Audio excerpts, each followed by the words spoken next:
name's Derek Cook. I'm a sergeant with the Orange Police Department. I've been with this agency for 21 years.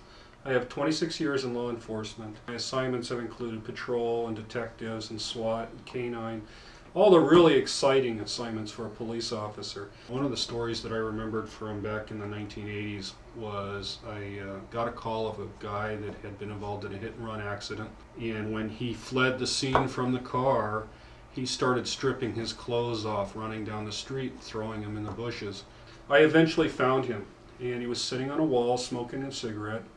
He was bare butt naked, and he wasn't making a whole lot of sense, but I started talking to him. He told me he was married, and I said, well, why don't you let me call your wife?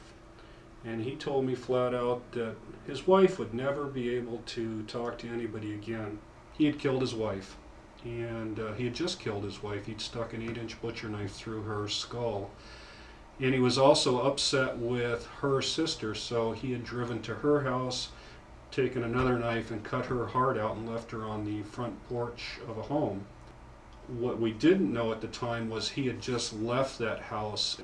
He was actually on his way to O'Neill Park here in Orange County, and he was going to kill both kids and the dog.